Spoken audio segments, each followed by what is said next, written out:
get you wide up beside and tell me side to side. You can say, JC, you're too much for me. I am a little bit of loneliness, a little bit of disregard, handful of complaints, but I can't help the fact that everyone can see these scars. I am what I want you to want, what I want you to feel, and it's like no matter what I do, I can't convince you to just believe this is real. So let it go, watching you turn your back like you always do, face away and pretend that I'm not. I'll be here 'cause you're all that I got.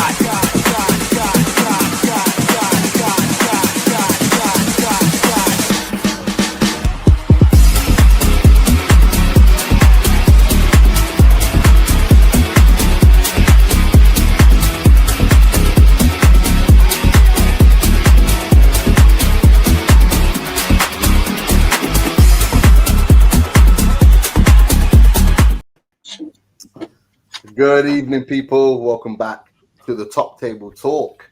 The transfer window is closed. The crying stopped from certain clubs, certain people on this panel, and now we can talk proper football. Boys, how are we? How are things after the madness that was this summer? Yeah, well, good. Good. I'm sure we'll get into it. I was going to say, that reaction there wasn't very positive, was it? It's all very shy, isn't it? It's very shy. Well, it's like first time meeting or something. It's hardly top table talk, is it? Because you're in a relegation zone. Our two clubs aren't really that high up at the minute, are they? It's early days. Come on, like we can't be hanging on positions right now. What is it? 3 games in? Surely not. I can. You're going to hold on to this. End the season now. at least someone's positive. But boys, where should we start? Well, where's the talking point right now? Obviously, Wolfie's not here. He's going to try and jump on at some point. But that would be an obvious talking point with the manager. I don't know. Anyone got an opinion on this? We might as well talk about it whilst he's not here. Nottingham Forest. Nuno's gone. Are we surprised? Are we shocked? What's the thoughts? Not at all. I think it's bonkers. I really do. Go on, Charles. Sorry, I was going to say, Dan, I remember me, you, Pete, I think Wolfie done a show on yours like a few weeks back or whatever. I did say I wouldn't be surprised if Nuno went early doors or was the first manager to go. And it's nothing to do with his results on the pitch. It's sort of they fell out with Edu and whatnot. And Marinakis was obviously a bit of an explosive character. Didn't like that he publicised the falling out and whatnot. But the strange thing for me is Nuno and Ange are polar opposites tactically. So what's the plan here? What's the thought process? You know, do they want to go down a different way of playing football now? I don't understand it. And like Forest is just, they're always so interesting to watch because they just do mad things. They'll go and sign loads of players this summer, leave their club record signing out the Europa League squad, sack the manager 2 games in, bring someone else in who plays in the complete opposite direction. It's never boring, but for me, I don't understand this one. And again, you could easily see Ange, you know, if it doesn't go well for him, he could be gone.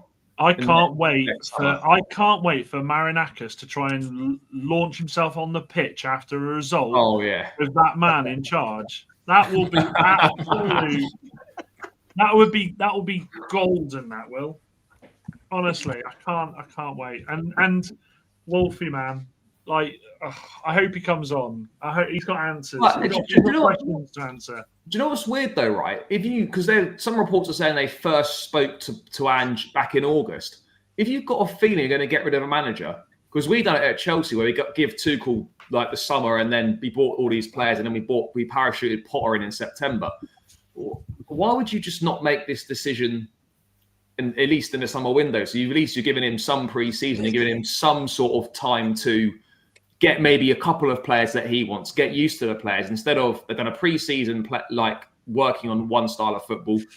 The signings have come in, whether Nuno wanted them or not, we don't really know, but they've been signed with an idea in mind, or maybe those players were signed because the idea was to bring Ange in, and they think that those players are going to be good for him. I don't really know, but you'd have to question the timing of it as well. If you're going to do it 3 games in, why didn't you just do it before the start of the season? Well, he's the Marinakis is actually, he's not like a hire and fire him type. So I remember when they first came up and Steve Cooper was under a bit of fire and he sort of backed Cooper, gave him a new contract and everything like that. So he's not really the hire and fire him type. You know, I think they went into this meeting and basically, I think he was trying to maybe clear the air. I don't think he had the intention of firing in this meeting at all, like 100%. I think it was like, let's see what we could do, and then, everything came to a head and they couldn't get on board the same train essentially, and they just decided to part ways. I think, so I think it goes back to, like Dan said, I think it goes back to the starting point of when he went onto the pitch at the end of the season and sort of like had a go at him, and it sort of snowballed from there. And then really it was on. I thought this was always going to happen as soon as Nuno said those things in his press conference. Yeah. It was always going to happen, whether he didn't have any intention to fire him or not. I'm just. This is like Charlie said. It's a total 180. I mean, that high line. I mean, Chris Wood. Chris Wood pressing. Are you insane? Chris Wood pressing. We know that. What are we doing here? Those fullbacks.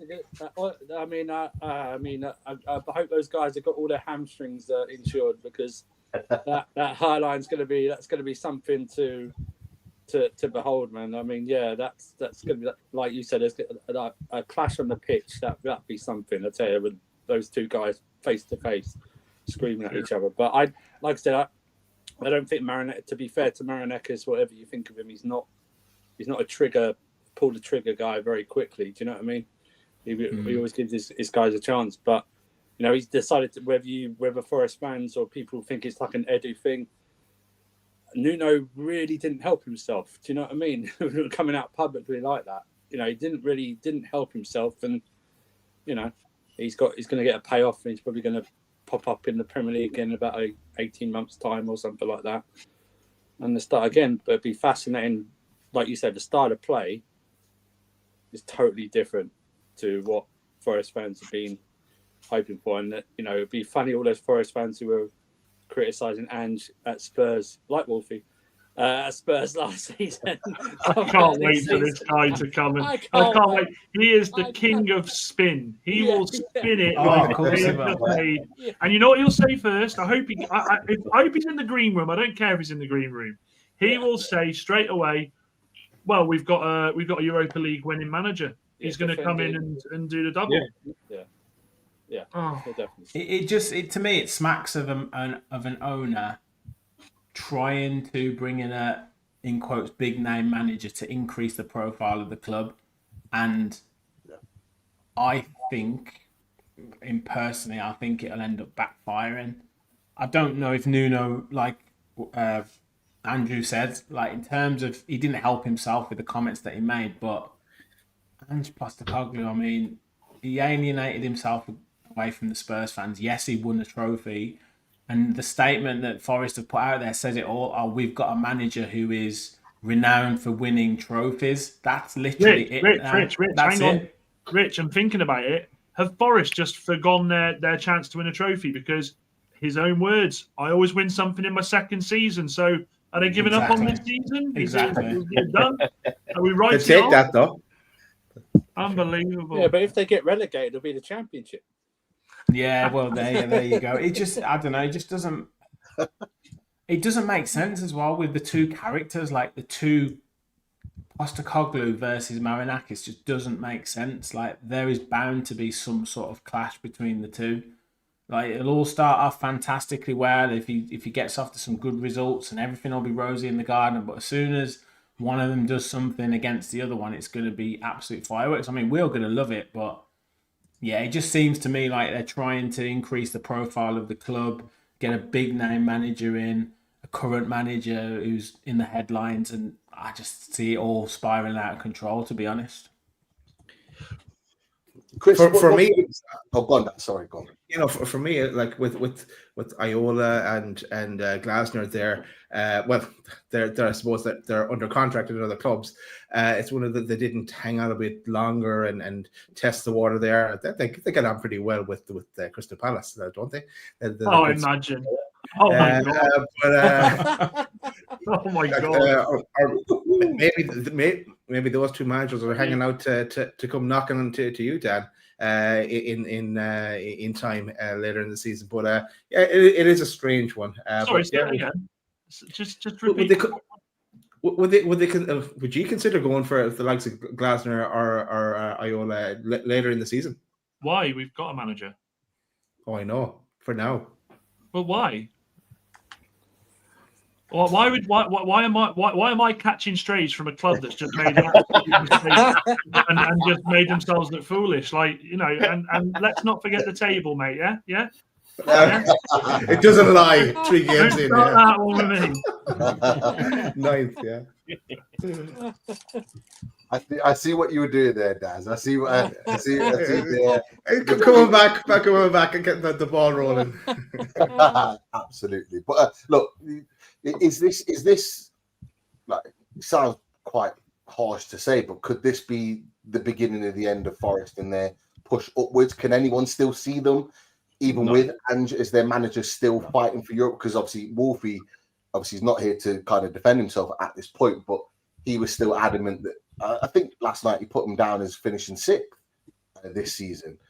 Before this happened, like, does anyone see them in a European race at this point now with Ange as their manager? Look, he had a big impact when he first went in at Tottenham, and everyone loved him. So it's not, he could go in and have a big, impact and refresh the squad, and everything will be rosy in terms of style of play, and it'll be refreshing for everyone to see. But the problem is it tends to unravel, and he hasn't necessarily got the shock factor that he had when he went into Tottenham. Like, clubs know how he plays, clubs know how to defend against him, clubs know how to beat him, and I don't know if, I think a few people mentioned before, have the players been signed in the image of Nuno, or have the players been signed in the image of Postecoglou? Because I don't know. Chris Wood chasing across the front line. Are the players in midfield going to be able to do the man-to-man marking system that he's got? Are the 2 centre-backs quick? I know Murillo's pretty quick, isn't he? But the other guy's not that quick. He's more of a header and kicker away, isn't he? He's just a blocker. So I don't know. It's different. It's difficult to say. But initially he might do, but I can't see it lasting very long. Chris, what were you going to say? You were going to jump in before I think Patrick came. Patrick Charlie. I'm just like the naming. Give you the surname treatment. Sorry, Charlie. I feel like I was getting told off at school, Pete. you know what, Charlie? Maybe you will. Sorry, go on, Chris. No. I was saying earlier, I think it's bonkers. I think as well, it's going to be difficult for Ange. I agree with what Rich said. I think, initially he could have a big impact, but I think the whole narrative that Ange was living off towards the end of his tenure at Tottenham, with the calling everyone mate and being, abrupt and being short with people, and people saying, "Oh, it's great for the game." I think that won't last very, very long, and I think it will be interesting, as you lads have already mentioned, the relationship with Marinakis, because I just can't see him being able to be like that behind the scenes and Marinakis accepting it. I think it's a funny appointment. Like as Daz mentioned earlier, I would have been looking at Glasner, I'd have been looking at Iraola, and dare I say it, even Mourinho. I thought they would have gone for Mourinho, particularly because he's out of a job at the moment. I thought that they would go for Mourinho with his Premier League experience, and he'd come in, breath of fresh air and all that, back in the Premier League. I personally, that's who I would have gone for if I was the Forest owner. But some people say he's past it and stuff like that, but he knows how to win. He knows how to dig in there. And I think this is a really important time for Forest as well, because they're off the back of a very, very good season. Yes, they missed out on Champions League, and really they should have got Champions League. But if things start to unravel very, very quickly, we've seen with Ange, there wasn't much fight back. Obviously he won the Europa, fair play. But the season was absolutely atrocious. Outside of the Europa League, the season was atrocious, and it didn't look like he had any answers for it. Me personally, I wouldn't have sacked him. I'd have kept him in place, but Daniel Levy and Tottenham decided to pull the plug on him. But I don't know. This doesn't feel like a good appointment, in my opinion. I think Forest should have gone elsewhere, but the proof will be in the pudding, I suppose. But if I was a Forest fan, I'd be a little bit nervous now, because this isn't like a sure thing or a safe bet, I would call it. I think it's a bit of a risk personally. It should be a nervous time for Nottingham Forest. I think it's down to the relationship. I think Wolfie was talking about the relationship between Ange and Marinakis. I think they know each other. The Greek friends, they've got an understanding, and I think that's probably why he's gone for familiarity in terms of someone that he knows and he's got a relationship with that can hit the ground running. I'd have personally gone for someone like Areola or Marco Silva. I know we were talking about that last night. I think those managers would have been probably a better option. I get what you're saying, Chris, with regards to Jose, because he's got that sort of X factor, and he has talked about managing sort of a team that isn't kind of that top 6 level team, and it would have been sort of like a potential match, but I'm not sure it would have been the right match. See, you say Iriola, right? If I'm being honest, I think Iriola's got higher goals than Forest. Yeah, I agree. I think he'll look at modern day football and go, Bournemouth's the same size as Forest. Do you know what I mean? And go, why would I take a sideways step? I wish Wolfie could hear that, Andrew. That was no. History wise, we all know Forest is bigger. I'm just talking about modern day. No, you're right. Do you know what I mean? For me, if you take the optics away from it, it looks like a side step. Now Marco Silva would probably do that, but didn't Marinakis firing from Olympiacos or something like that? Yeah, he did. They did. But apparently, Wolfie said that they're still in contact. They still speak a lot. But that's the problem, right? We're all saying him and Ange are mates. It's not busy. You got to separate business and friendship. Agree. You know what I mean? It's like, I mean, is there going to be more leeway given because he's a mate and something like that? He's allowed to say stuff more than someone else will. You know what I mean? It's just, well, he's going to get a lot of mates. He's going to get a lot of mates from Postecoglou. Yeah, I'm just it's like that. Like the Iriola thing doesn't, like, to me, never made any sense because it's just literally going next door. It's sideways move, yeah. Do you know what I mean? It's just that, you know, I don't care what any Forest fan thinks. That's just my opinion on it. So. No, I think that's fair. I really do. It's going to be a nervous time for Wolfie. It could go either way. And he hasn't, as we've just said, with the likes of Chris Wood, one or two of us, they haven't really got the players to play Ange's star. So we'll see how that comes back. Rich, I want to come to you, okay? Because, you know, Dan United talk about catching strays from Dad a minute ago, but Villa have been catching a lot of strays this season for the start of their season. Lots of question marks being thrown Villa's way because of the way they've started, in particular, obviously, the game against Palace. I know you probably don't want to revisit that one, but are you worried in any way, shape or form about Villa's start to the season having an impact long-term in terms of what you're seeing on the pitch? I want to ask you for your Villa perspective on this, because there's a few other people outside of the Villa fan base that are questioning Villa's potential this season. Well, what do you make of that? Season hasn't started yet, has it? Season starts on Saturday the 13th of September, doesn't it? I don't recall the season starting at all myself. I haven't watched any football the last 3 weeks. I've just watched the team turn up and walk about the pitch. I mean, yeah. Has it been that bad? Has it been that bad? It's been absolutely awful. I mean, the highlight of Aston Villa's start to the season was holding out for a 0-0 draw with 10 men against you lot. So that shows you how good the start to the season's been. I mean, we've probably had 7 shots on target in 3 games. We haven't scored a goal. And we've lost 3-0 against Palace, 1-0 against Brentford, who are managed by their old set-piece coach. Wasn't it? You what? It was 2-0 against Brentford, wasn't it? No, 1-0. Mate, come on. Give me something. It's all right. Charlie just turned in the knife just a little bit. Yeah, managed by their old set-piece coach. And then, we managed to scrape a 0-0 draw against Newcastle without a striker. So, it's been a great start to the season. it's. Do you know what? And you got Sancho. And you got Sancho. Yeah. Precise. In terms of the actual, I wouldn't be that bothered if we'd actually played well, right?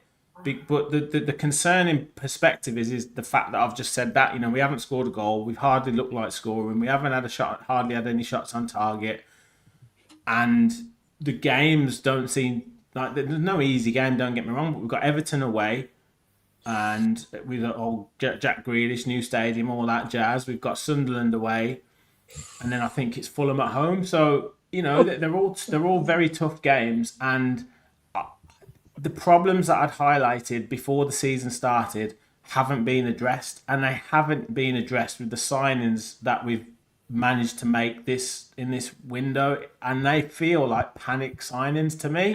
Elliott's a good buy though. He's very, very good player. Very good player.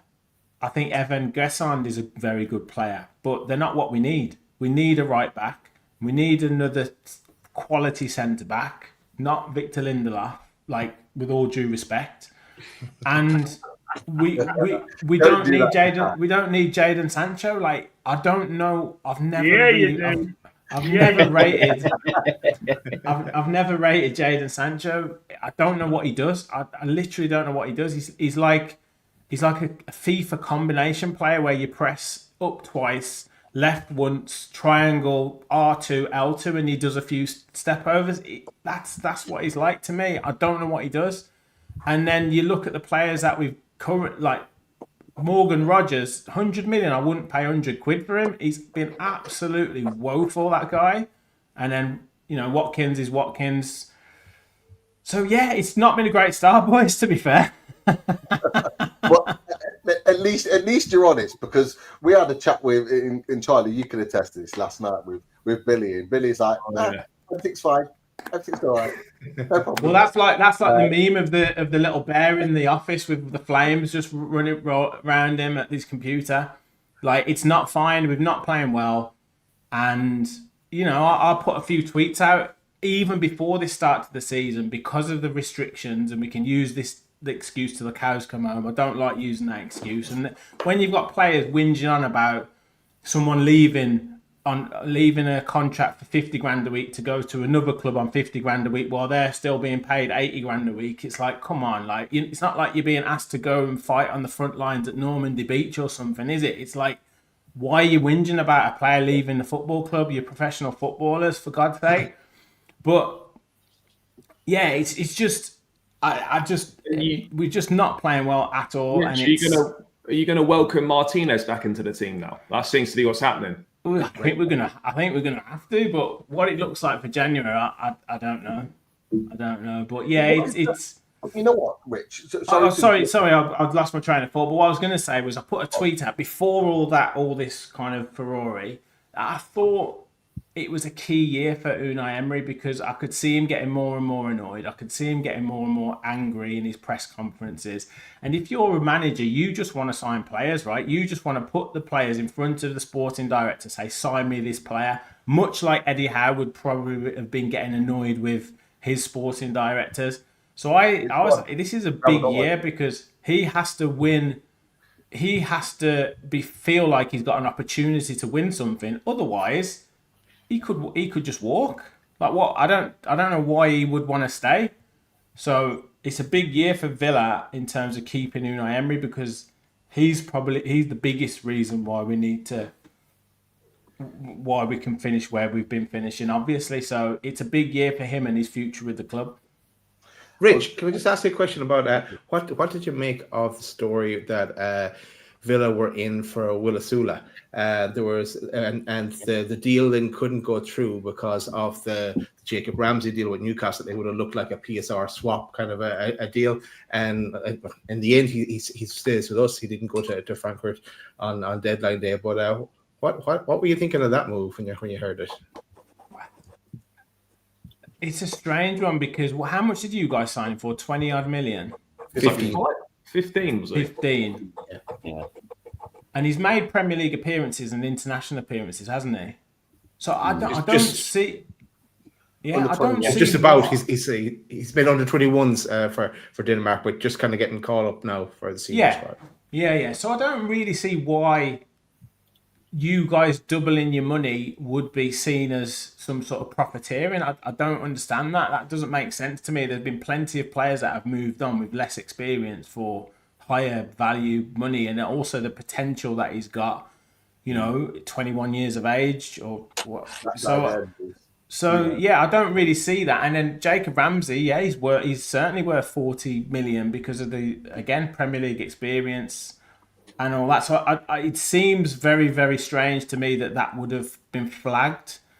That being said, nothing surprises me in this game. Whether I think he's a good enough player, I don't know. He's certainly the profile of striker that I think we need. He's very, very rough around the edges, but we need someone who has got that sort of direct running in behind, can hold the ball up, can be a nuisance. Because if I look at how we beat Crystal Palace in one of the rare occasions that we did beat them, it was because we brought John Duran on last season and he just caused havoc. Like, we just threw balls up to him and he caused problems. We won second balls in their area, on the edge of their box, and he just smashed one in from 25 yards, and then we went on to win the game. So we need a player like that who can cause a bit of problems, can cause a bit of havoc from throwing themselves about. We don't have anyone like that, so I can see why they tried to get him in. But yeah, we are under some scrutiny in terms of the transfers, which is why I just can't get the Sancho deal, and to a certain extent the Elliott deal, albeit he's a very good player. There's areas that we need players. They don't necessarily have to be the best players, they just have to be effective players, and I don't think we've addressed those issues.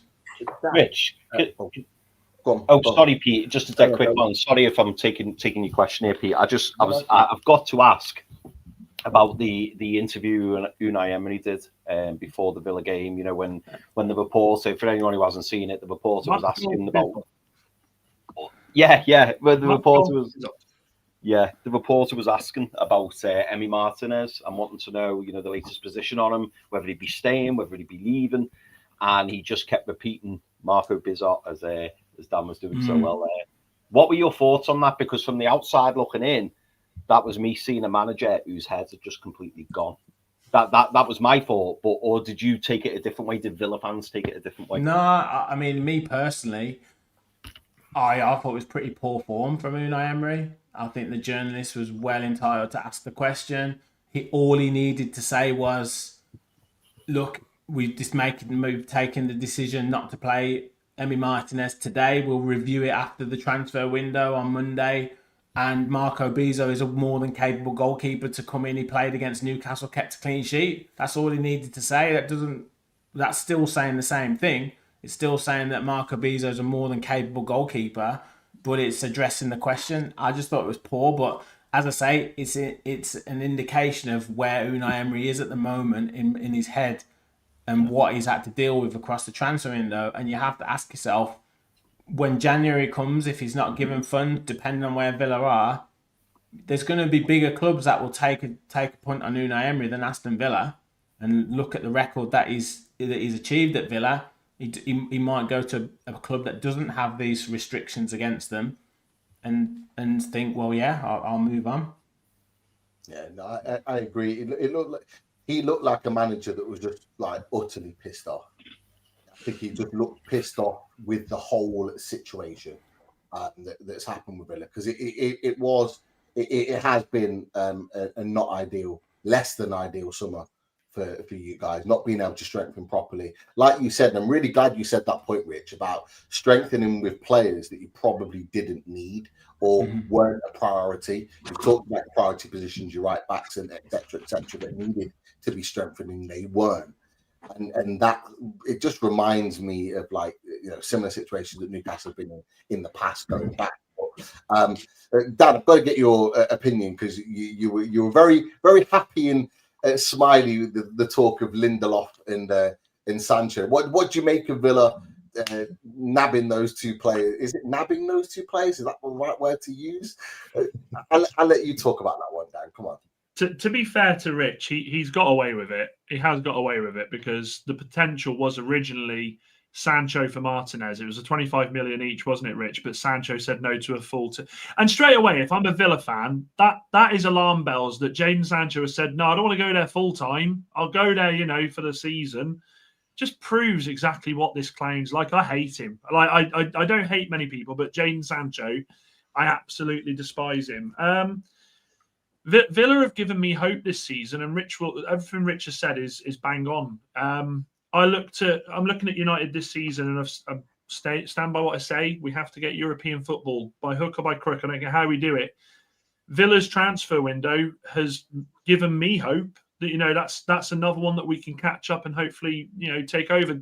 Don't expect them to continue the season that they have, the start they've had so far. Absolutely not. They've got too good of players in there. But I just found the signings bizarre. Like Jadon Sancho, and Rich will definitely agree with this, is not an Unai Emery player. Like, he is everything that Unai Emery despises in a player. Unai Emery wants good, hard-working, honest players. So that was a bizarre one. The Lindelof one, look, Lindelof, I have no ill will to Lindelof. I think he's a decent squad player for anybody. But again, I think there were transfers that Villa could have got instead of him. So it's just bizarre, because this just is the most unlike. How do I say it? The most un-Emery-like transfer window I've ever seen, and we've all seen Emery for a few years. Not just at Arsenal, but when he was abroad, when he was with Villarreal, he always managed to build these teams that you looked at and you went, Jesus Christ, he's got a team there. Whereas this one, I don't know if it's the ownership have let him down. I don't know if their hands are tied. I just don't know, but. It was a mad dash. The window was a crazy one for everybody, because we had that start of the window where everybody went out and did a bit of business. The window opened, everyone went, right, here we go. We got Cunha. We were after Brian. Charlie signed 75 players. We had all of these things. I'm only joking. I can see you shaking your head. We had all that happen. But then the transfer window just stopped. It like nobody did anything for weeks. And it was like, they do realise that the window, the Premier League is starting relatively quick. So weird transfer window, but as far as clubs go, you'd have to say that Villa have had probably one of the worst. So I don't know. I don't know. Go on. Sorry, Rich. No, you're muted. You're on mute, mate. One more thing on what Dan said. If you look at the Villa team, the signings that Unai Emery's made, hardly any of them get in the team. Exactly. Like, it's just weird. Like, he's done a great job, don't get me wrong, but he's done a great job with Steve Bruce, who signed John McGinn, Dean Smith players, who signed Mings, Konsa, Watkins, Martinez, and then even Steven Gerrard's players, who signed Luka Dean, Boubacar Kamara. So there's only Yuri Tillemans and Morgan Rogers who really get in the side. Does Onana and not that's why he's always injured, mate. He's made of twiglets. His legs are like twiglets. I'm yet to see that guy finish a game. And he's a 6'5", 3 foot player. He plays like he plays like he couldn't punch his way out of a wet paper bag. That's the problem with him. He thinks he's a footballer, Onana. He thinks he's a player, and he needs to be a destroyer. He needs to have the mindset of Joe Linton and just forget the idea of doing step overs, doing little Maradonas, trying to play ping 40, 60-yard passes, and just be a destroyer, because that's what's going to help you become a better footballer. He wants to try and be a player, and he's not. He's too big, he's too gangly. Yes, he can do it at times, but he needs to just be a destroyer. But yeah, if you look at the Villa team, it hasn't moved on from that season where we probably peaked at that when we beat Arsenal and Man City, and then we stumbled to fourth. We've had some great runs. Last season, albeit we lost to Man United, we won 8 out of the last 10 games to get us to that point. But that was that inspiration was by signing Rashford and Asensio, that they initiated it. But apart from that, the players that he brought in, yes, Yuri Tillemans has been brilliant, and Morgan Rogers in flashes has been brilliant, but I haven't yet to see it. Pau Torres flattered to deceive. Onana flattered to deceive. Marlon can't get a game. Doesn't look very good to me. That was me. I'm sorry. Gus, Andres Garcia, not a great player. Doesn't really understand how to play football in the Premier League. Decent prospect. Maatsen doesn't get in over Luca Dean. I mean, fair play to Luca Dean. He's a quality footballer, but you've got to think about succession planning. You've got to think about okay, at some point these players need to overtake Luca Dean at 32, Tyra Mings at 32, but it's not happening, and that's the problem. They're plateauing, and the succession planning isn't good enough. So at some parts, Unai Emery has to be questioned as well. It's going to be an interesting Jadon one. Sancho, man. Jadon Sancho. Just out of interest, Rich, before we move on, who are your next couple of games? So it's Everton on Saturday. I'm going to that one. See Jack Grealish bang 2 in against us. And who all of a sudden seems to be back to the old Jack Grealish who left Aston Villa. He's all of a sudden found a lease of life, and he's probably one of the best players in the Premier League right now. And then we've got Sunderland away, which I'm going to as well. So look, I could be back on here next week saying it was a much better performance, much more professional. We got over the line or whatever, but I don't see it. That's the problem. I can't see that. Nothing in the performances is telling me that it's going to be all of a sudden turn around. It's going to be that we're going to all of a sudden create loads of chances or do something different. I don't, and unfortunately, I don't see what Sancho is going to bring that's going to help inspire the team. And Harvey Elliott, as excellent technical player that he is, he seems to have a bit of arrogance about him, which I like. He's going to take a little bit of time to settle in. I can see that. So, yeah, at the minute, I'm not particularly encouraged, but we'll have to wait and see. Rich, where are you gonna play Harvey Elliott? On the bench, probably. Knowing Unai Emery,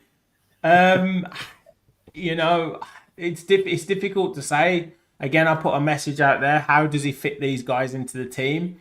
Is Elliott a wide player? Is he a number 10? Is he more of an attacking sort of number 8 midfielder? I don't know, mate. It's hard to say. We seem to have quite a few midfielder options, although there's a couple of injuries. But where do you... Yuri Tillemans is probably better in that more defensive midfield position, but who do you pair him up with? Probably at the moment it'll have to be McGinn, because we've got injuries. So then you put Rodgers and maybe Elliott ahead of those two. But then who do you play at? Do you go a wide left player, or do you go a wide right player? Do you go wide left with, say, a Sancho, or do you go wide right with a Marlon?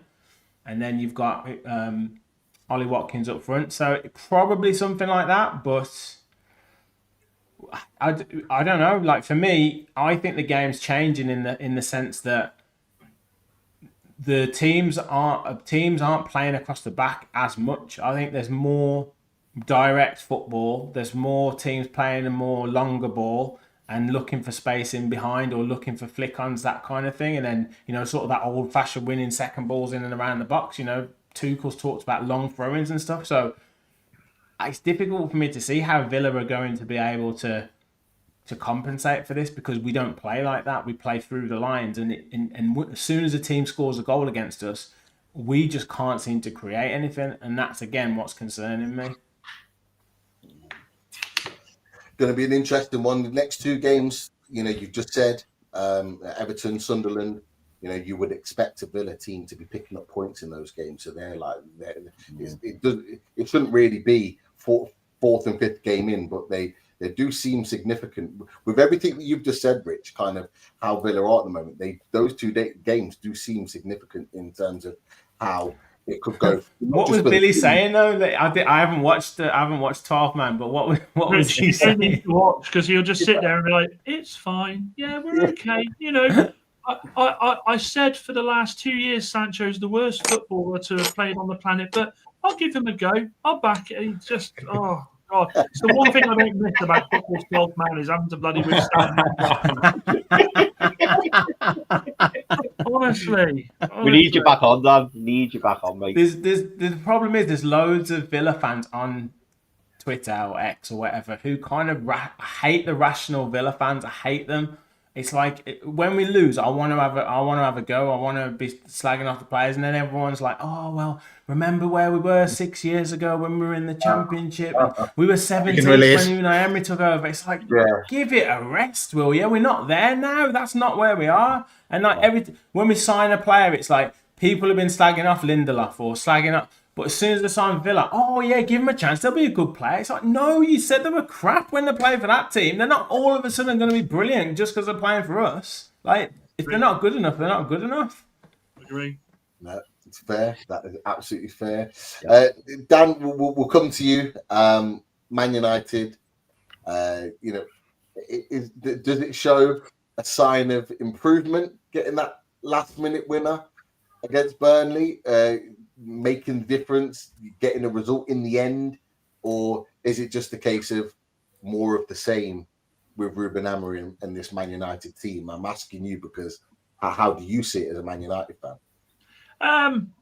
Do you know what? I can relate to Peter Moyle in the chat because he put, if you'd have had, if not for a rat, you'd have been top of the table. Well, if we'd have had a decent keeper, I think we'd have had a really good start to the season. Manchester United, in their first 4 games, had 5 goalkeeping errors, keeping in the Grimsby game as well. So United have worked hard this summer to get rid of the bomb squad. They've done very well. Look, we were never going to get money for him, but to get Onana out of this team, I lost my absolute shit yesterday because I had to sit and watch a clip, Sky Sports News, asking Robbie Earnshaw what he felt about Onana leaving United. And I had to listen to this idiot say they could struggle, And I thought, why would you get Robbie Earnshaw on Sky Sports News to talk about a club he's never played for and a position he's never played in? Like, what are we doing here? So I'm feeling positive. I think you're taken out of it now, Sophie. Come on now, Queen Sophie. Let's not do that. I'm feeling a lot more positive than I was last season. I'm certainly not of the opinion that we're back and getting into Champions League or anything nonsensical like that. But the thing that helps Manchester United this season is teams struggling around them. Villa, like we've spoken about at great length. Forest have got a lot of smoke around them at the moment. Manchester United were in danger this season of being left behind from a lot of clubs, and by some bizarre miracle, because other teams haven't done their transfer business in any way, shape or form where we'd expected, United seem to be back in with a chance of looking like we could get some consistency together and maybe get Europe. Now, Europe for me, I don't care if it's Conference League, I don't care if it's Europa League. I know it's not Champions League, but as long as we get Europe, I don't care. Amorim. Again, Rich, me and you at the moment, we're in the same boat because we've both got 2 managers who come out and say ridiculous things in the press. Amorim after the Grimsby game threatening to quit again. Honestly, this cat man, just get down. Coming out saying he was going to quit. You've got Emery saying what he said before that game. Manchester United now just need to focus on consistency. And it sounds ridiculous for me to say this, but I'm going to say it. I don't fear going to City on Sunday. I genuinely don't. And actually, I'll go one further.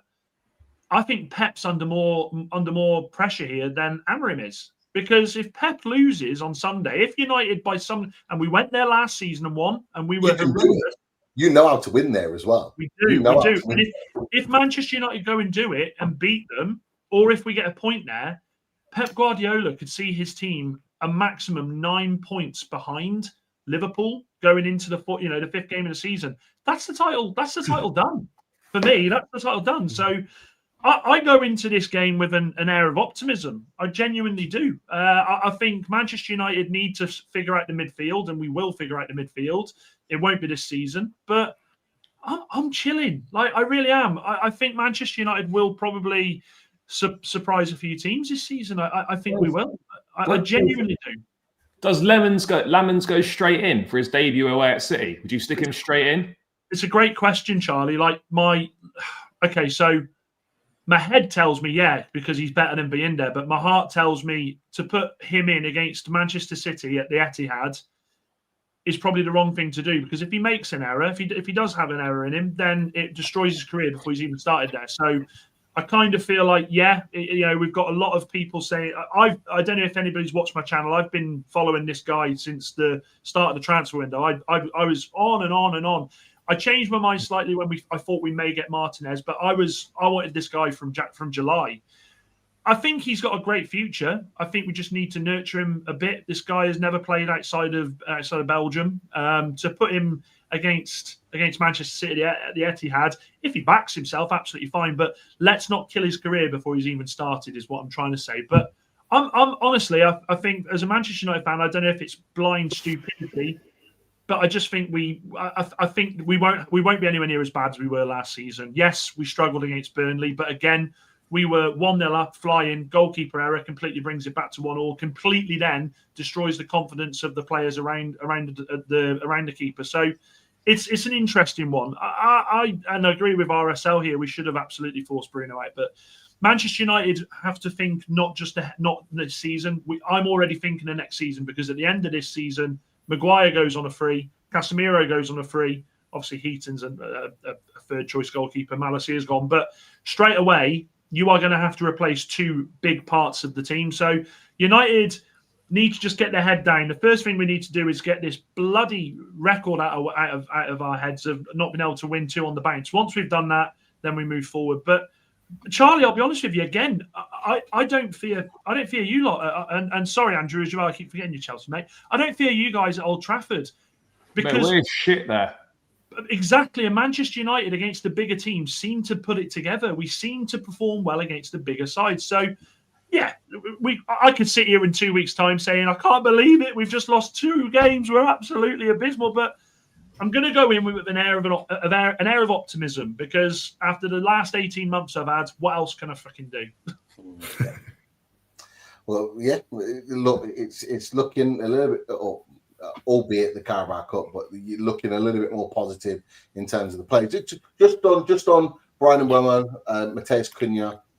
Which one of you was that? Daz that put that? No, my hands are here.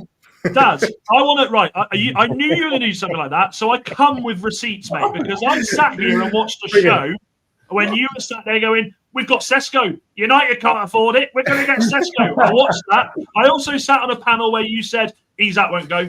No. We won't go. Yeah. We won't sell him. So bring the knitting, mate. But forget. Just remember. Don't forget. What did I miss? A picture got flashed up, Pete. Oh, right. I was looking. This one.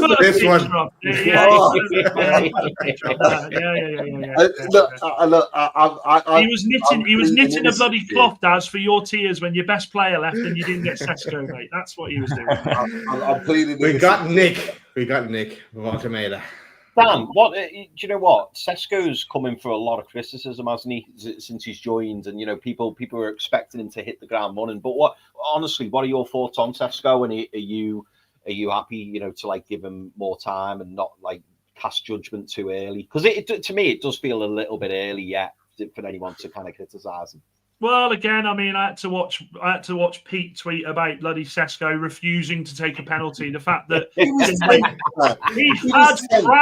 had cramp. Oh my God, get out of it! He had cramp.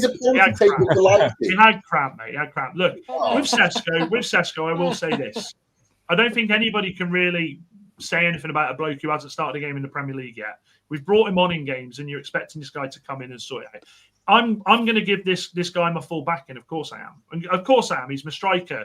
My show in 10 minutes is about Sesko, because what my problem is at the moment is a lot of ex-Manchester United players seem to like to talk about the club. And again, you have Nicky Butt, you have Louis Saha saying, "Oh, it was the wrong decision." Like, lads, instead of piling on a player, why don't you just do your job and back a player, for Christ's sake? Because when you have ex-legends coming out and saying stuff like that, what does that do to the fan base? You're gonna completely already start that ill feeling towards him. So I'm not concerned about him. I think you've got to give him time to settle in the league. I've said it before. He only scored 40. He's never scored more than 14 goals. So as long as he can replicate sort of 15 goals this season for us, go one better, I'm happy. We had a striker last season that scored 3 goals in the league, so he's not exactly hard to compare, is it? Surely he starts Sunday. He must get his first start. Yeah, I think because there's no Cunha, is there? no. Well, potentially, mate. Apparently, Cunha and Mount might be back.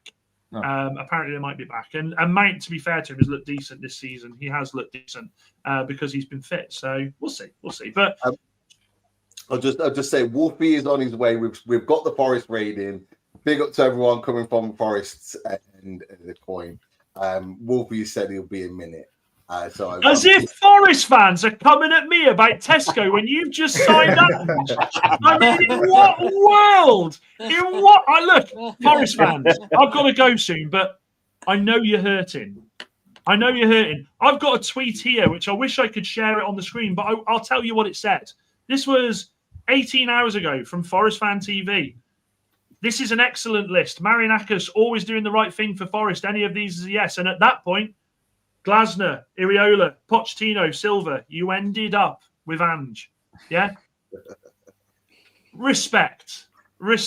Karma. Honestly, man. Honestly. Ooh, okay. And also, because I won't be here, there's 6 beautiful men on this chat, right? There's 6 beautiful, strong, independent men. Don't you dare let this man come on here and try and cook you lot because he wants to deflect the situation. I'm so pissed off that my stream is in 8 minutes, or else I would be here ready for this because he will try and divert it. Do not allow this to happen. Newcastle fans chat. Do not let this happen. Do not. It's a disgrace. A disgrace. Love it, Dan. Love it. Look, I know you've got to shoot, Dan. Am I cheeky to ask a score prediction for the weekend? Not at all, mate. Not at all. I'm going 3-2 United. Oh, wow. Go for the big win. He's going for it. Confidence is there, fella. Look, everyone, after we finished here, make sure you're going over to watch Dan United on his channel as well. It'll be going live very, very soon. I do want to, because I know Wolf is on as well, I do want to get Chelsea in. Talk to us. You bounced back after the draw against Palace, where you were getting, Charlie in particular, getting lots of pelters, particularly from LB and Potts. Yeah, LB's gone quiet now. He's been mudded, so it's all good. How is LB mudding anyone? Yeah. You have to ask him, mate. You have to ask him. But yeah, after he came for me on 12th man a few weeks back, since then. Sorry, Charlie. Sorry, I just got lights out in the chat calling me a plastic cockney mank. I'm from the Midlands, you bird. I'm from the Midlands, you moron. What on earth are we doing here? In what part does this sound cockney? Jesus. Yeah, but following LB's strong thoughts on Chelsea, since then, City lost to Tottenham and lost to Brighton back-to-back, and they've got 3 points from 9. So, he's got bigger concerns than what we're going to be doing this season. But no, it's been, do you know what? The start's been decent. Obviously, it would have been nice to get 9 from 9, but I think 7 from 9 is pretty good. You know, that game against Palace last season was a draw as well. And then we've matched what we've done. We won at West Ham last year. We lost against Fulham at Stamford Bridge last season. So on those fixtures last season, we're +3. I was always looking at, I don't know what Andrew feels, but I was always looking at these first 3 games as not pre-season games, but as a sort of a mini pre-season, getting ourselves back into the swing of things. I wasn't too much looking at the performances. I was more looking at, can we just find a way to get the points on the board? And I've actually been quite impressed with what we've done so far in this small sample size. We go to another tough ground on Saturday, Brentford, where we don't win very often. We've struggled to get decent results there in recent times. So we can go there and get a result. That's another step in the right direction in terms of improving on results from previous seasons. Obviously, Liam Delap out for returning in November is not ideal. Asugu is going to cover Caicedo and whatnot is going to be set to the sidelines. I've got a streaming literally. You have absolutely done me over tonight. You couldn't get here 10 minutes earlier. Honestly, you're an absolute liability. I'm out. I'm done with I love you too. Yeah, I think we're doing all right. A couple of injuries that are obviously not ideal, but we should hopefully be able to cope with them. I think things feel reasonably positive around Chelsea. Champions League's coming back in a couple of weeks as well. I say a couple of weeks. Next week, it's back. So Yeah, things feel reasonably positive right now, and it's been a pretty good start. But you could ask me in a couple of weeks, and we might have lost 2 games in a row. So who knows? But at the moment, I feel reasonably happy with where we're at and how we're looking. Andrew, you sharing that confidence? I mean, king of set pieces you're talking to now. So, Overtaking Arsenal, yeah? Yeah, well, yeah, king of set so pieces. far, yeah. Yeah, so you can hold that, Arsenal fans. Listen, it's been a bit of mixture in performances. That Fulham game was classic Mourinho style football in terms of ground that result, which I'm fine with and stuff like that. Like I said, for us, it's our best start since 21-22, I think, under Tuchel in terms of league and stuff like that. So yeah, we just mosey on. So it's going to be important. I agree with Charlie. I think we're looking at the injuries that everyone's picking up, not just us, but just other teams as well. Yeah. That's why I laugh when people say, managers want 22, 23 players. Not the way the injuries are happening at the moment. They want like 30, 35 players, something like that. It'd be interesting what Maresca does, because we got Brentford, then we got Bayern Munich, then we got Manchester United. So in terms of rotation, it'll be interesting what he does. But like I say, João Pedro has been, João Pedro's been different class since he's got to us. I think people, even probably Chelsea fans, were probably like, well, why are we doing it? He doesn't really, he doesn't score a lot for Brighton. But if you actually watch how he played for Brighton, he was doing everything at Brighton. It was like starting moves and trying to finish him at the same time. Whereas here, he doesn't have to do that much. And it's just, it's been. What? Sorry, I sneezed. My bad. Oh, sorry.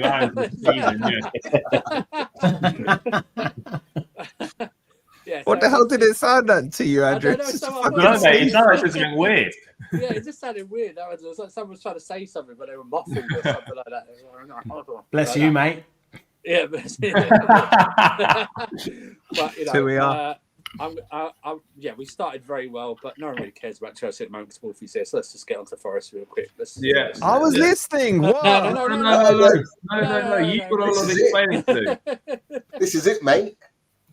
Why am I down here on my own at the bottom, by the way? I'm feeling We're all on top. We're all on top. Here we go. Put him full. There you go. There we go. Well, I don't. Whose channel am I even on now, man? Do you know how many streams I've been on today? Put him on full screen and let's hear him explain himself. Come on. What's the question? Well, it's pretty obvious, mate, what a question is. Is it? Yeah. What are your thoughts on what's happened today? I'm winning a trophy. That's all I know. So I'm very happy. It's the second season trophy, so it must be the championship. You see, Rich, this is where you don't listen, Rich. He always wins in his second season. Yeah, there's no asterisks or anything that says he can't win in his first season. So if I win a trophy this year, I'm going to get another trophy next year as well. You see what I'm saying, Rich? So there's the only stipulation is that next year I'm definitely getting a trophy. But if you think about it logically, like if you look what we've done to Spurs and how we've screwed them over with Marinakis and Gibbs White, my boy, the Greek father, doing his thing, right? We took Nuno, who they just chucked over because they don't know how to manage anything. We sorted Nuno out. His stock is high through the roof. And then we've taken the man who actually won Spurs the trophy. Do you guys realize how good a manager you have to be to get that dusty, stinking team to be able to win a trophy? A team that hasn't won a European trophy in over 40 years, hasn't won, they won a minor trophy in 2008. Do you know how good you have to be to do that with that team in the face of having the record amount of injuries? The poor guy couldn't even put a team out, and he went and beat who? He's back. Hang on, what were you saying all last season, Wolfie? What were you saying all last season? My manager put the so-called biggest club in world football to shame 4 times last There he is. season. You're shameless. Hold on. Shameless. My Hold on, stream mate. can What I'd wait. like to My put stream up- can wait. I knew you were going to do this. Big three. Let's ask him about his tweet, because when Nuno was sacked last night, you were praising your owner for a list of managers that looked really good, and your new manager wasn't on that list. Charlie, hang on. This is an excellent list. Ah. Marinakis has always doing the right thing for Forest. Any one of those is a yes. Honestly, man. And who was on the list again? Was Ange on that list? I'll tell you. I've Yeah. got Glasner, Iriola, Pochettino, Silva. No Ange. No. Where's Deji? Where's Deji? Because I'm sure Wolfie was cooking Deji every week on this show and the 12th man. I don't remember ever Ange's- badmouthing Ange, to be honest. when did I ever Brothers stick together. badmouth Ange? In fact, was I not sitting here after he won the trophy, telling the likes of Sava and George, you should be thankful for this great man who is their greatest manager they have ever seen in their lifetime. Factually correct. Yeah. And they hounded him out. How dare they, man? Their loss is my game. Am I convincing you lot yet or not? Am I convincing enough? Dad, you did say he was going to flip it. You did say he was going to spin. Right, I'm going. I've got a stream. Bye-bye. Love you all. Bye-bye. Yeah, fuck off again, bitch. Don't make you come back on again because you know he'll do it. I'll make him come back because if I see him on the pitch, that's a guaranteed 6 points coming my way from him with my man, Big Ange, man. It's who we are. Are you worried about this high line that's coming with Ange that you know and have seen before that teams have absolutely dismantled? Us, for one, has absolutely dismantled. Chelsea, I know, have done exactly the same to Ange's high line. Are you not worried that high line is going to get decimated and the questionable goalkeeper Matt Sells is going to be affected massively by this? I'm putting it out there to you, Wolfie. Well, there's a couple of points that need to be addressed from your little monologue there, Pete. Did Man City decimate his high line? Did Manchester United decimate his high line? Did Aston Villa decimate? Did you? I don't know. Did you, Rich? It was a mixed bag. Mixed bag. We beat them at Villa. We beat them at Villa Park.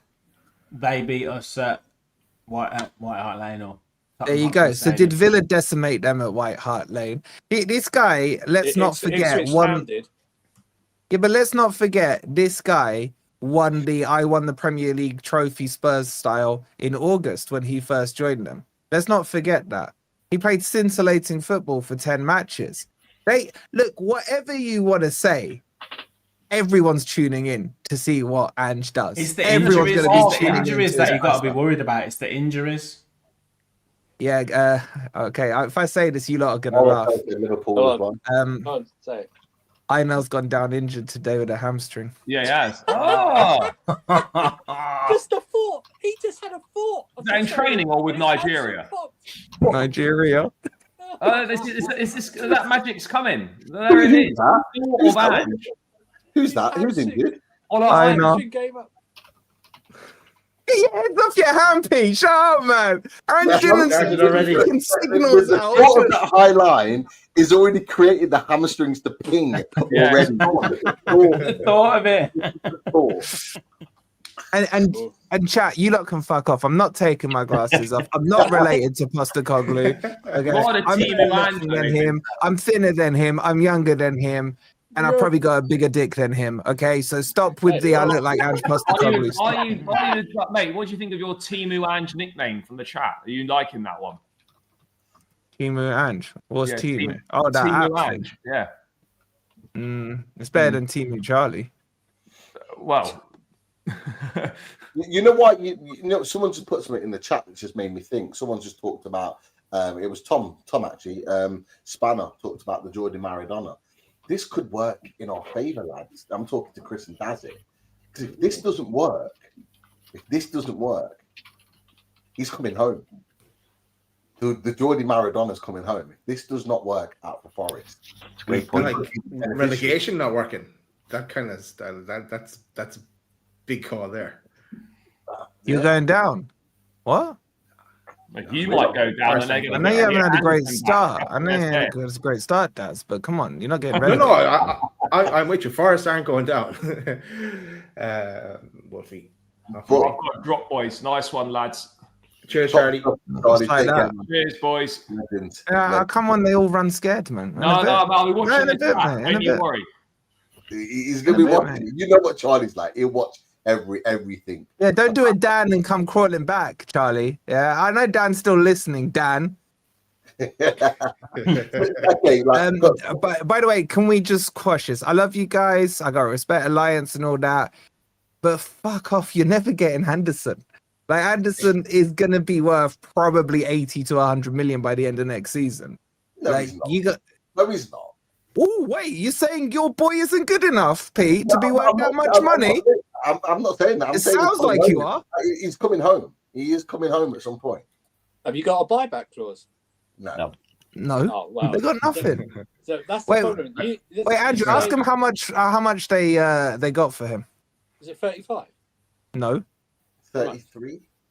No. The fee. Oh, he's on about. He's having him like a demos. The actual fee. Oh, should I not? Should I not? It's the 33 million. No, it was 13 million. 13. 1-3. Yeah, 1-3. No. It wasn't 30. No, he's talking about the difference in the deals. Don't even tell me those deals were not connected, Pete, because we did a stream, me and you, breaking down that deal. I've got clips, Pete. Don't start this stuff just because. Look, if you go on anywhere and look at the fee for Elliot Anderson, it will tell you 33 million. That's all I need to know. That's all I need to know in this situation. It tells you the fee of how much you paid for him. So that's what. If I sold you my phone for 100 quid and you sold me yours for 50 quid, how much have I sold you my phone for? It doesn't matter. It doesn't matter. Oh, it doesn't matter when it doesn't suit your narrative. Yeah? It's about the sale, okay? And that's all we're boxing about. But look, I was in joke there, by the way. And by the way, boys, just as a mark of respect, yeah, my phone is very tired today. Can everyone stop fucking messaging me, please, man? It's like I can't If you think this is bad, Wolfie, you wait until that high line gets exposed, because the calls are going to come even more so. Because you know more than anybody that there's people out there from oppositions that are waiting for Forest's downfall to pick up the phone to you. You know that was going to come. Do you think they're waiting? Honestly, honest opinions on this. Like Ange coming in, like, did you expect him to be your first choice? Because Dan's already pulled out the tweet that went out last night. He wasn't on your list. Did you expect him to be in as first choice and as quickly as he is? Like, well, I want your genuine, honest opinion of this signing, manager signing. So it depends what you're asking. You're asking me for my list or what I thought Forest's list would be. I'm asking for your opinion on it.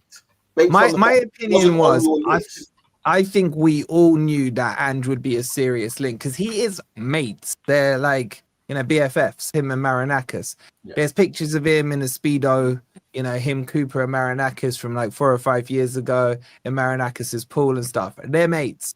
But I think we all knew it, but didn't want to know it, if that makes sense. You know what I'm saying? It's like if you know that your missus is cheating on you, but you don't really want to know, but kind of thing. I really hope she can't hear me. I really hope she's not cheating on me. But it's that kind of thing, right? So it's. I don't know. Now I've panicked myself into thinking, what's she up to right now? Wait, you're going as well, Chris? I've got to, mate. I've got to go to Wolfie. Oh, fuck off then, mate. Like, am I going to be left here on my own, man? We'll talk Ange next time. We will talk Ange next time.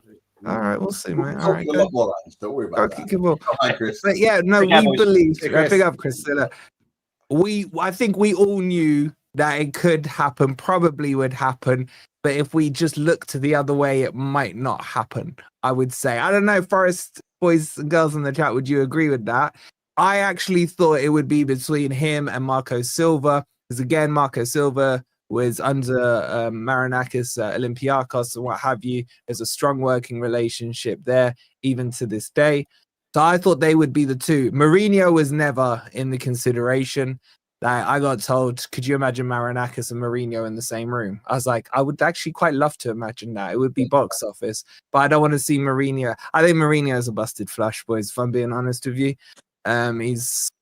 He's still box office off the pitch, but not on the pitch. Well, that's for the me. reason he got fired from Fenerbahce, because of the style. Yeah, of football. exactly. So I think when it came down to it, it was a case of Marinakis wants to change Forest play style from defensive football, counter-attacking football to possession attacking based football. He's done that on steroids, so he's completely, ticked the objective he wanted. But the one I would have loved to have seen happen, and I think it could have happened, would have been Glasner, just to finish the shithousery off on Palace this season. Could you imagine if Marinakis went for Glasner, took him out after we knocked him out of the Europa League and all that stuff? My God, that would have been. It would have been after Glasner for a fit and said, "If you sell Gerhi, I'm gonna leave Palace." And then like 8 days later, he walks out. He walks out anyway. Could have happened. It could have happened. That would have been like funny to see. And I do actually really like Glasner. But yeah, did I expect it? Probably subconsciously, yes. Did I want to believe it? No. I don't. But Wolfie, I don't ever think I think Marinakis has got this perception that he's hiring fire, but he's not, because he's not. Because remember, you obviously know, it's under Steve Cooper, and Steve Cooper was under all that pressure. He gave him a new contract. Yeah. When he was like, do you know what I mean? So it's like, I think he went into that meeting not wanting to fire Nuno at all, but it's just, this is the result of it. Yeah. Do you know what I mean? It's just like, because I think Nuno's fate was sealed. Like, I think he sealed his own fate when he came out in that press conference. Like an idiot. Made it public like that. I think he might have wanted to leave, no matter what the meeting was. He was obviously wants his payoff and stuff like that, right? Agreed. I don't think Marinakis went into that meeting like going, right, the end result is I'm going to fire Nuno. I think he was trying to find a solution. Do you know what I mean? Like, can we all work together on this? And Nuno's probably, I'm just guessing, Nuno's going, well, because I want these type of players, because I want to play this type of football and stuff. Yeah, I think I can't remember if I was speaking to Pete about it a couple of weeks ago, but when the rumors started to come out that morning of that presser where the rumors were Forest want to sack Nuno, I was speaking to the guys I know at the club, and they were like, categorically BS. No one's looking to sack him. I think, and this bit is me speculating, I think Nuno's camp, maybe not him directly, but an agent or something, started to feed that into the journalists and what have you. So someone would trigger the question in the presser to give him the excuse to say what he wanted to say, and it played out that way. Now, once that happened, the pin had been pulled out of the grenade, and kind of all bets were off. And that's what he did. I feel Nuno architected this. Is that the right word? Architected? Yeah, I think it is. And did it to himself. Exactly what you say, Andrew. At the end of the day, his ego got hurt because Edu came in. This wasn't beef between him and Marinakis. A lot of people tried to play the whole, when Marinakis came on the pitch, there was nothing there. This is about Edu.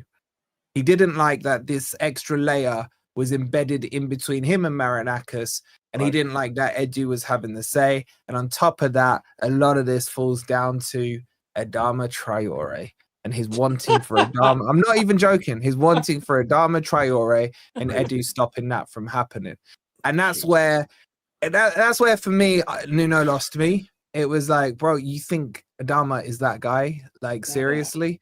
And you've gone and spoken out against the Greek father.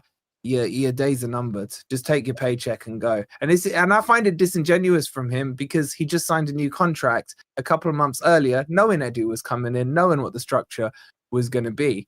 And he just got himself probably a bigger and better payout. And it's a shame, because I've loved Nuno. You boys know how I felt about him and what he did for us last season. And I just think he slightly tarnished his image on a guy who's been impeccable in terms of professionalism throughout his whole time at Forest. But yeah, I do agree with what you're saying, Andrew.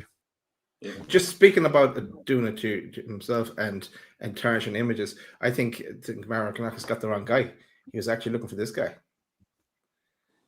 It's an easy mistake to make. Like, there is obvious similarities there, Wolfie. There are some. Take the glasses off, Wolfie. Take the glasses off. There are some. Absolutely. We still think Wolf is on screen now. If ever Ange needs a stand-in for his press conferences, he knows who to call, doesn't he?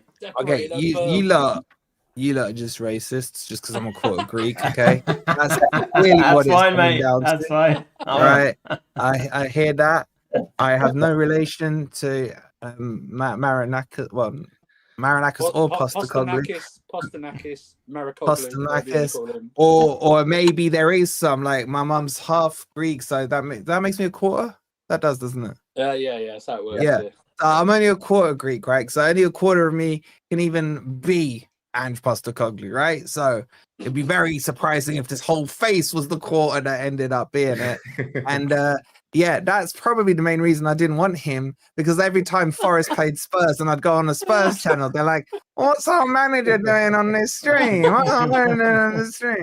Mark, piss off, Mark. You need to be here to back me up, Mark. Who won? Honestly, next he's going to tell me I say Callum Owendo again.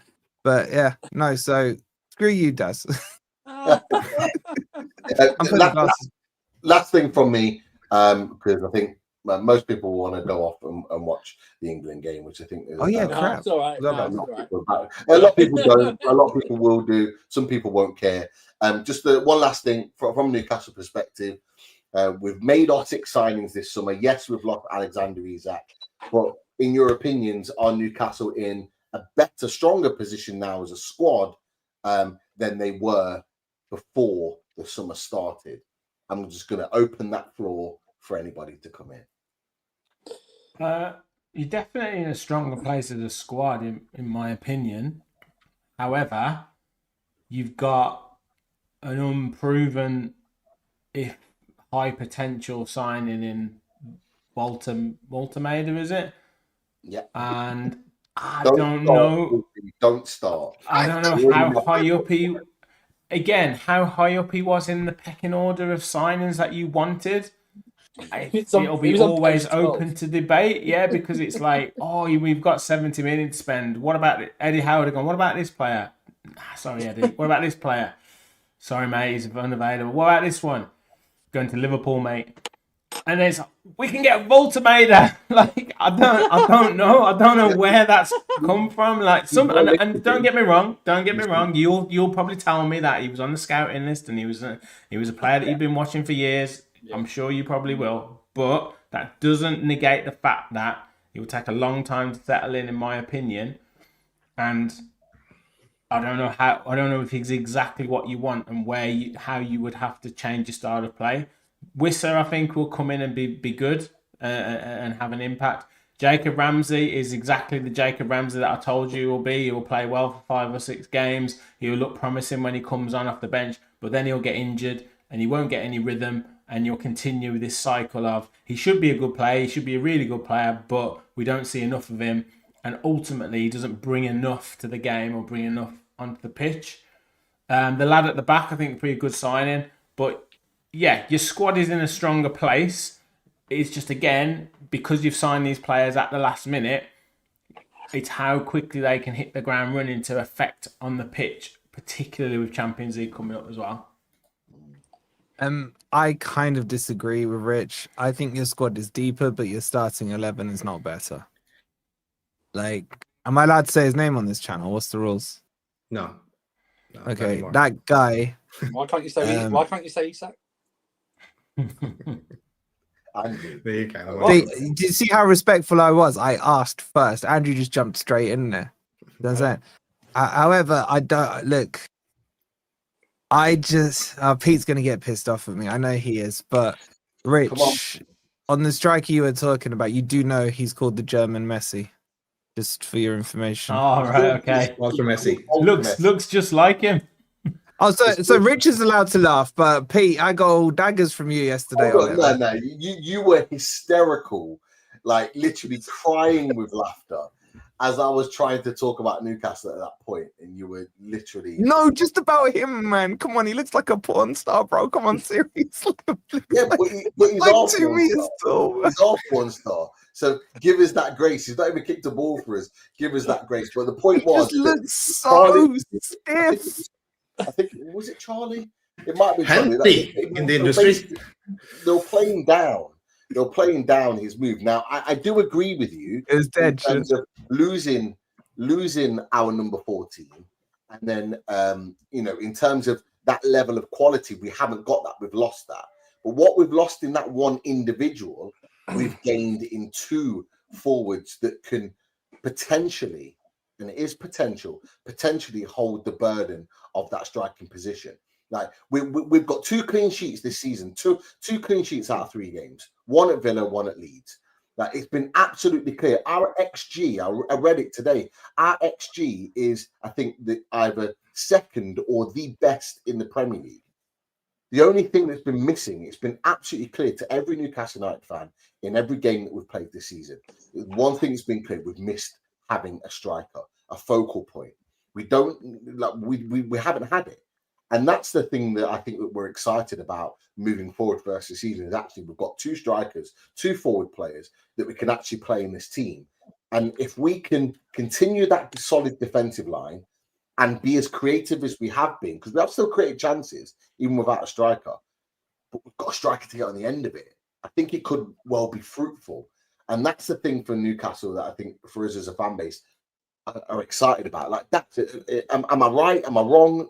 Yeah, but Pete, I'll tell you from my experience. All right. When we lost Collymore, who was a rat to me, a snake to me, when that happened, I did cry. I was a kid at the time. We were left with Brian Roy, my all-time favorite, Jason Lee, and André Salenzi. You don't replace those goals, bro.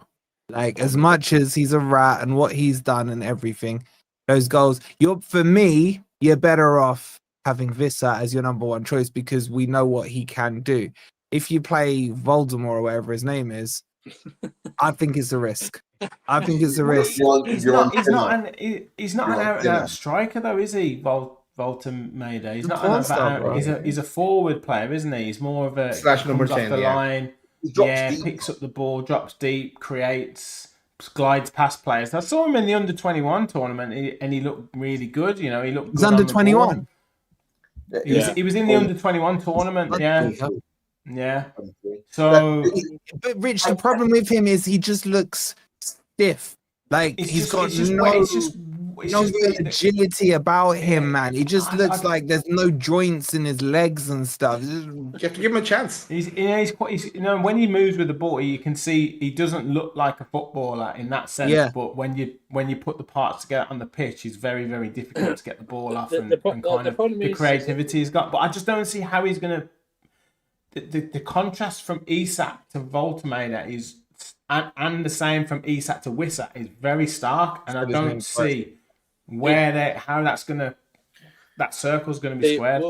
Wolfie made a good point. Note it down. He did make a good point. Thank you.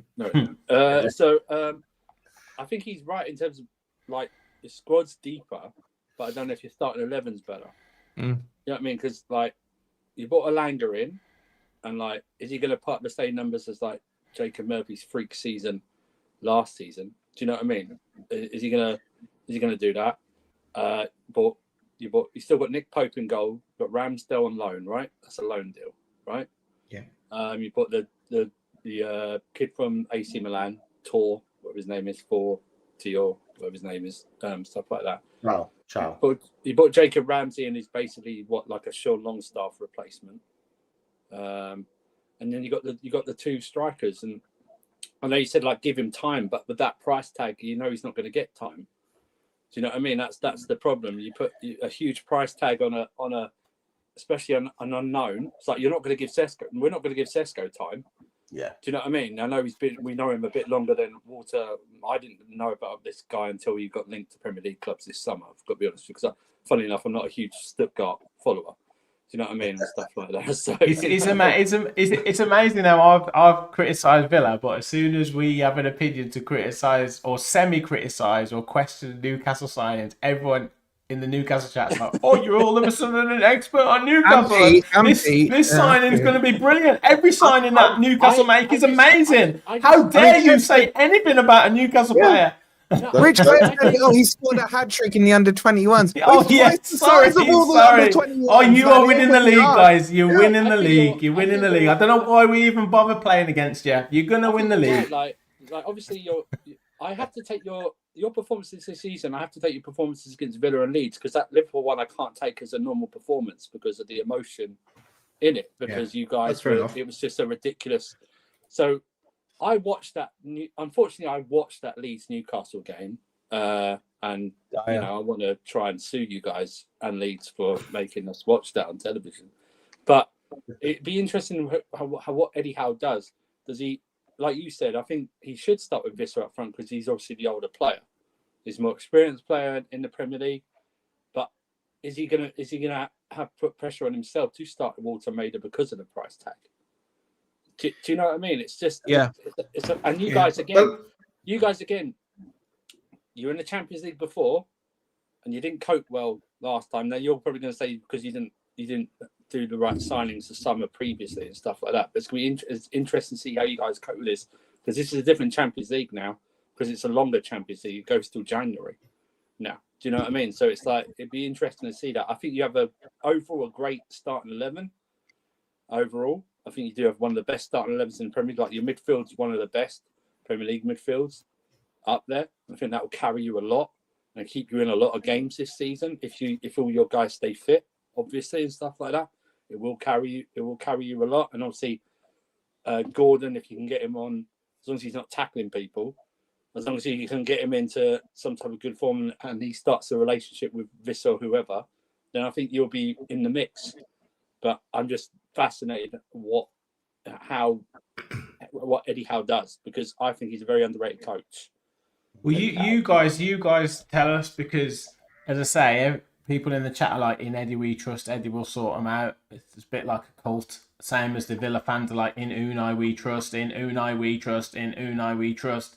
So you tell us, how is he going to fit these two players in? Only because, I say this because Jack Grealish left Villa, a massive, massive loss. And they tried to say that signing Leon Bailey, Emi Buendia and Danny Ings was gonna compensate for all of the elements that Jack Grealish created for Villa. So you guys have said, well, you've signed Voltameda and Wissa to have the elements of what Isak provided. So what is he going to do? How is that going to happen? Well, first of all, I think he's going to start with Visa. Visa also came with comes with a huge price tag, 50 going to 55 million as well. He'll ease in Nick Voltameda into the Premier League. It's going to take him a while, same as we say, it's going to take him a while to get around to the Newcastle way of playing, the pressing and everything like that. If we, in that Leeds game you mentioned and the Villa game against you, Rich, I think you would agree as well. If we had a striker, we were getting the 3 points in both those games. So we'd be sitting, we definitely have 6. I don't know. And like Andy said, if the whole passion and the emotion of that Liverpool game was toned down a small bit, maybe the performance wouldn't have been as good. We might have still lost. But who knows? Yeah, it is going to be interesting to see how Eddie does integrate both them into the team. I know some people are asking as well the question of Elanga. I think Elanga is going to come good. I've liked what I've seen from Elanga so far, but now he is someone to aim for when he puts in a cross, or he's going to have a striker to aim for. So I think it's going to take a bit of time. It's going to be a bit of an adjustment. I do agree with what Wolfie said as well. I said the same thing at the end of our transfer window. I think the overall squad has got better, but I'm not sure about the overall 11. But that's to be proven as we progress through the season. So yeah, it is a bit of a transition. In the end, with the man who won't be named, we had no choice. He had to go. There was no other. When you look at the whole picture and everything that was in play at the end of it, we had no choice but to let him go. And we're out of time. Are you guys that bothered, considering that you did the same, that Visser did the same to Brentford as what Isak did to you? We've said this all the way through the summer as this has been going on the channel. And to be fair, lots of our viewers have said the same, is that we're not happy with what Jan Wiese did. Like but to be fair, Newcastle fans haven't encouraged it either. Like Liverpool fans encouraged it. They were almost like, yeah, he needs to come. No, Pete. Let him You go. encourage it with Elanga. Pete, you're wrong. Liverpool are perfect. Liverpool fans don't do this type of thing. Remember, they're perfect. They're perfect. Yeah, but did you encourage it with Right. Elanga? The innocent fan base, did they encourage it with Elanga? What do you mean? Were you tracking flights? No, hold on. That's not part of this conversation right now. We're talking about. You didn't down tools. So in that situation, we absolutely weren't, because he was doing things as well, like the stuff with social media where he did the blackout, deleted all of his photos, all the rest of it. That's ridiculous. Like that shouldn't have happened. And look, we're all kind of like, we're all stuck to our own team. So when a player signs, you're always excited for it. And to be fair, I was happy that we signed Jan Wiese. We needed it. We needed a second striker. And ultimately, look, we're all talking about the potential of Isak staying and the reintegration. We were only doing it for selfish reasons, so we could just boo the hell out of him. That was really the reality of why we wanted him to stay. Because really and truly and honestly, would we have got the same performances that propelled him to be the guy that he was? Absolutely not. That's just the reality of it. And would he have given 100% to Newcastle United, knowing he wants to leave? Absolutely not. So it was the right thing to do. I think the club made the right decision in the end. It may have made the club look a little bit weak when they held their 150 position all summer and then let him go for 125, 130, however it's worked out. But I think the club have decided in the end. No, I think it's a good deal. I think it's a great deal. It's just, we're all football fans. We're all hypocrites. It is what it is. I need to be more like you. You know what this summer's taught me, Rich, is that I need to be more like you. I need to not attach myself too much to a player. Yeah. And I really like what you said last season when you were talking about it from a Villa perspective. It's a perspective I've not really heard very often, but I like that not to get attached to players. And I think I'll probably learn that lesson after Isak, because look, I was gutted when he didn't go to Celtic. I was even more gutted when he didn't get on the plane. And at that point, that was me already coping with the fact that he's gone. So by the time that he left, I wasn't overly bothered. I was more relieved. I think we all were, me, Dad, and Chris. After we went off stream at the end of that window, we all kind of just gave a sigh of relief. To say, thank fuck that's over with. Like, thank God that's done. But just my last point on the two strikers. A lot of fans have forgotten what we did with Alexander Isak. So Alexander Isak was signed because Wilson got injured. Wilson was injured in his first game, so we had to throw Alexander Isak in. Alexander Isak, interestingly, got injured, but then when he did come back, Wilson started and we eased Isak into the team that season that we finished fourth. He didn't start that many games, but we eased him in. And then it was the next season that we properly saw the best of Alexander Isak. So what Dad has said is what I agree with. I actually think Wiese starts and should start, and we integrate Voltemeda as it goes on. What I will say on the back of that is that my only question mark, and I said it to the boys when we were on live last week, my only question mark is that Jan Wiese hasn't played a lot of football this summer himself. So I don't know what Eddie Howe's going to do. Now, the one thing that's filled me with positivity about Wiese is that he scored in both of the games for Congo. He scored again today. He scored in the other game. So he's obviously playing and putting the ball in the net. That fills me with confidence that he might well start on Saturday against Wolves, and we bring Voltemeda off the bench. What you will see, and I'm convinced of it, is I think you'll see both players in the same team. And I wouldn't be surprised if you see both players in the same team in the Champions League. We got Barca first. A huge mistake.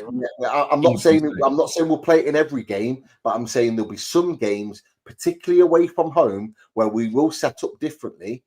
That he may well play in that number 10, and we may well start with Wiese as that frontline striker. I'm saying that's what we're not going to see it every week, but we will see that at some point. So I think it'll be very much an integration period for him, and I think he deserves that.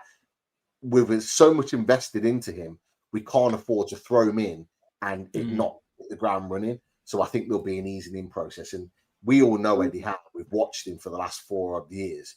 That's what he does with all of his players. He does integrate them very, very slowly. And I think that was a big reason why we signed Visa, because he's got Premier League experience. So we can throw him in there to a point. I think your biggest mistake of this transfer window, on reflection, I hate to say it because it pisses me off, was the Ekitike thing. I do think with hindsight, if you look back at it, if you just let Isak go and you'd taken Ekitike, you'd have had a better striker than Oldham or whatever his name is. And Liverpool would be a bit weaker. I think Ekitike, I don't know. I don't know his name. How do you say it?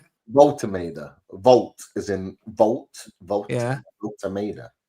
Maida. All right. Well, if he doesn't German do Messi, well, whatever. if he doesn't do well, Wolfie, just call him Walter Meady.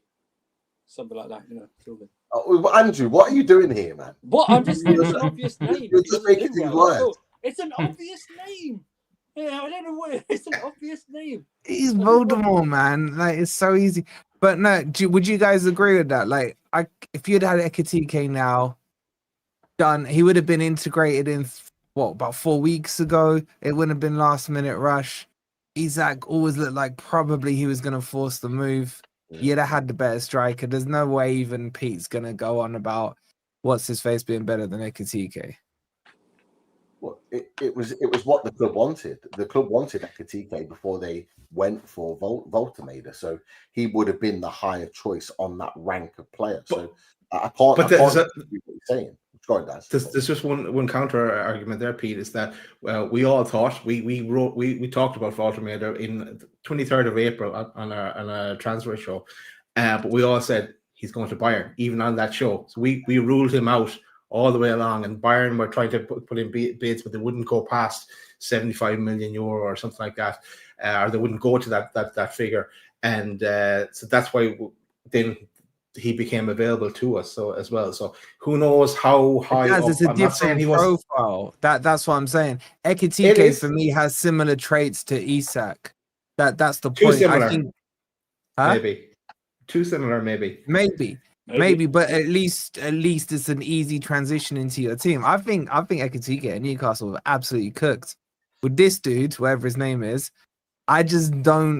I think you may need to slightly change your style or your formation to accommodate, and that's my worry for you.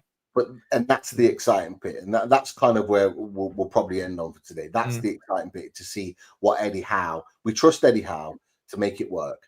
Yeah. You're right; things may well have to change to make it work for Nick Voltameda. So let's wait and see. People and just sorry, Pete. Last point, like with Wisa going to AFCON coming near Christmas, we will have Voltameda will be thrown in, so it'll be a case of wham bam, thank you, ma'am, for Eddie Howe.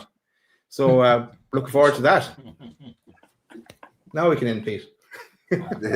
now we can end. I wish it was Christmas. But look, big thanks to Andrew. Thank you, Winter Surfer. Make sure you go check him out on socials. Rich, big thanks to Rich coming and joining us tonight. Villa Park Pod. Make sure you go and subscribe to their channel for all Villa content. And of course, we've got Wolfie, Forest Fans TV. All big Ange content will be going through him. Make sure you are checking out him and buying the Greek Father merch as well. Clearly, has been promoted by Wolfie. Big thanks to Dan United. Big thanks to Charlie, Chris as well, of course, who's gone to play football.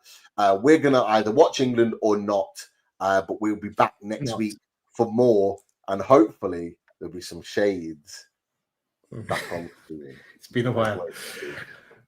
See you next one. Good luck. All night, get you wide up beside and tell me side to side. You can say, JC, you're too much for me. I am a little bit of loneliness, a little bit of disregard, handful of complaints, but I can't help the fact that everyone can see these scars. I am what I want you to want, what I want you to feel, and it's like no matter what I do, I can't convince you to just believe this is real. So let go, watching you turn your back if you always do. Face away and pretend that I'm not. I'll be here 'cause you're all that I got.